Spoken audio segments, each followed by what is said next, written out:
Nagtagpo sa unang pagkakataon mula ng eleksyon ang 50 mayor ng Cebu at si outgoing Governor Gwen Garcia.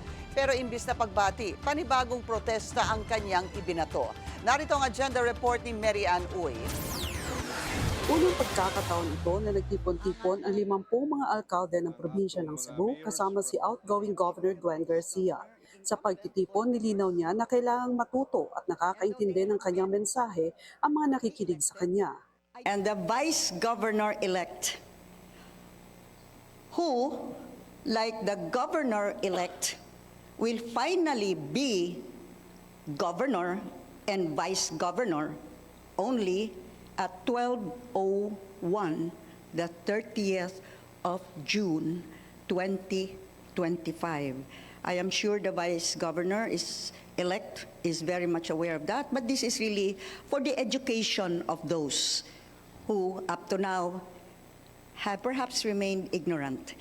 Ngayon lang sila nagkita matapos ang halalan noong Mayo, matapos maiproklama ang bagong gobernador na si Pambari IV. Let me address the elephant in the room. I refer to the elections that have just transpired last 12th of May 2025. As the results started coming in, fed by COMELEC servers, I do know that from the 1st to the 2nd, the 3rd, 4th, 5th, 6th, and 7th districts, our mayors started shaking their heads in disbelief. Kinumpirma ng outgoing governor na nagsampa na ang kanyang kampo na electoral protest. Hindi raw kasi kapani-paniwala ang resulta ng eleksyon, kaya iko-contest niya ang 4,100 clustered precincts.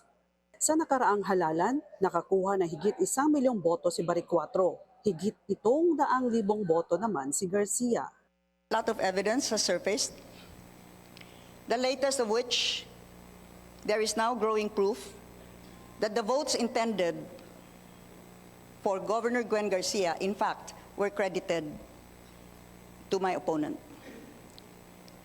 Kutob lang sa ako diha. But this is technical and software proven evidence. I truly believed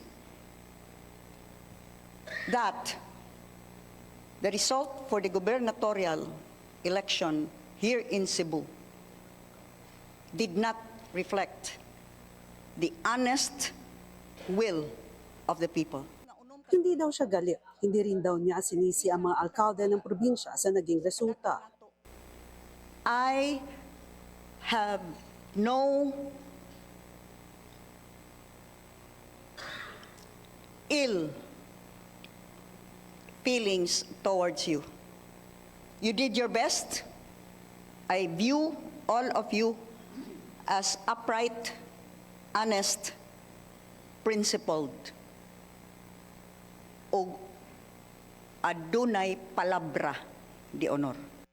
Habang nasa pagtitipon si Garcia, nasa Maynila naman si Bari 4 at nakipagkita sa mga kilalang politiko sa Senado at kay dating Pangulong Gloria Arroyo.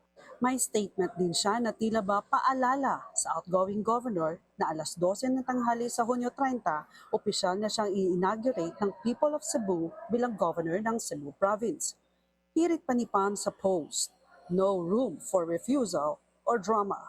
Para sa agenda, Mary Ann Uy, Billionaire News Channel, Cebu.